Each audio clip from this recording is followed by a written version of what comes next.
My guest is the National Director of First Place for Health, the Christ-centered Healthy Living Program that until last July was a ministry of First Baptist Church in Houston, Texas. They've gone independent. Carole was a member of the original First Place group in 1981, and she has seen the program grow from 12 groups in one church to thousands of members in more than 12,000 churches, not just throughout the U.S., but in many other countries. Her latest book comes with a very bold challenge. Give God a year, change your life forever. And now look at the fine print, the byline, improve every area of your life. This isn't just about weight. And as you look at Carole here, back again a year later, I still find it, I haven't seen a before picture of you, Carole. I don't think you had an obesity issue. No, I had the same 20 pounds over and over and over. I would lose 20 pounds, buy new clothes, gain 20 pounds, go back to my old clothes. And I did it so many times. I graduated from everything I ever did. So when I came into First Place, I just thought it was the next thing that I was going to be doing. I never dreamed that God was going to call me into this ministry forever. You took over from the founder. I did, yes. I was a rebel back in the beginning, and when I first joined the program, I didn't even do the food plan the first time. The last thing I had done in 1981 was low carb. You know, you think that's new, but it just cycles around from time to time, and that's what I had done. And I thought, you know, that worked really good for me. I lost 20 pounds, but I had gained it back again. So that's what I did the first time through. And Dottie Brewer inherited me as a leader in the fall of 1981. And 81, yeah. Yes, so I took it over in 87 and absolutely love the ministry and the people. They are like family to me, and nothing like it. And we'll discover how important having that family has meant through many trials. Oh, yes. But you've been having kind of a top of the stress scale journey lately yourself. 2 moves. Yes, we moved into a new townhome April 1, and then we moved our offices out of First Baptist Church, Houston, last weekend. So, you know, and I don't really like moving because I accumulate a lot of stuff. But, of course, the move into the townhome, I didn't have much stuff since we lost it all in Hurricane Ike. So that was an easy move. Just mainly clothes, and then we had to buy furniture and all the things that go with a home. But we're pretty settled. Wow, I was going to say, what are you doing here? Practically in the middle of a move. You know, you have, what, 10 books? Yes, I've just finished number 11 that comes out in December of this year. Just prolific. But I saw things in this one that were just new thoughts to me. Mm-hmm. Now here's something. 3 great fears in life. Fear of loss of face, loss of place, loss of life.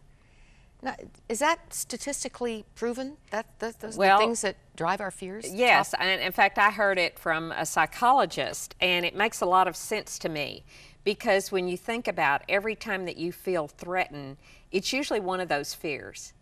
Either you've lost your place, say at work, or you've lost face, you're embarrassed, you're ashamed, or you're afraid you're going to lose your life. Though usually that's the root of fear in any of our lives. And I've thought about it many times in working with different people, that is just fear. That's what I'm seeing there. Mm-hmm. They've lost their place in this organization, or they've lost face.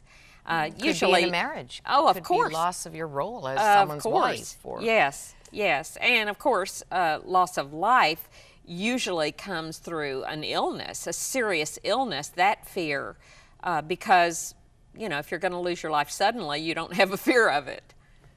Is this the kind of thing that you are finding and dealing with as you do conferences, speak to women everywhere? Well, of course. You know, insecurity is a huge thing in our world today. And women who are overweight and obese have a lot of insecurity. I heard a girl speak a couple of weeks ago in Paducah, Kentucky, who's lost 178 pounds, and she said, I was invisible when I had that weight. She said, I could walk into a room and I was invisible. And when she closed her story, she said, I so love my husband because he loved me when I was invisible. Now she's just a gorgeous woman, almost 6 feet tall. She's lost 178 pounds, ran a marathon last weekend. A marathon. She is no longer invisible, but you know, she has quite a passion for women who still are. Where's that picture of your marathoners? This is I great. did a half marathon. A half marathon. Yes, probably my first and my last. I don't know how we were 160. having our 20th anniversary and or 25th anniversary in '06, and I did a half marathon. Wow. Yeah, I can tell you, I only ran through the mile markers in case there was a TV camera there. I wanted to be running, so when I'd see the mile marker coming up, I'd run through those. This is a celebration of victory of many of the women getting up, getting moving. Oh, yeah. Statistics just today, 1 in every 5 Canadian child between the ages of 2 and 5 are either overweight or obese. And this, of course, is leading to weight issues as adults. It's true. At this age, it's not emotional, psychological. It's probably too many hours button pushing instead of moving. That and the fast food that families eat today. We all have such a busy lifestyle that we just do a drive-through and get high-fat foods, lots of sugar. And it's really sugar and fat is the problem in weight gaining. And, you know, I tell people it's not rocket science. Cut out fried food and sugar and you can lose weight. Just start moving. And, but we're not eating a healthy diet any longer. On page 117, you say, in the Christian life, our training looks something like this, because you're calling us all into training. That's right. Having a daily time of prayer, Bible study, and scripture memory. Eating healthy foods to keep our bodies strong, exercising on a regular basis to build our strength, getting adequate rest each night, managing stress on a daily basis, got to find out more about this, actively working on loving relationships with those we love and those we don't, and lastly, receiving healing from God of emotional pain. This is a very comprehensive program. This isn't a diet plan. No. We deal with the total person in First Place for Health, mental, spiritual, emotional, and physical. And in our members guide, we list the physical last because, you know, I believe that God looks at the heart.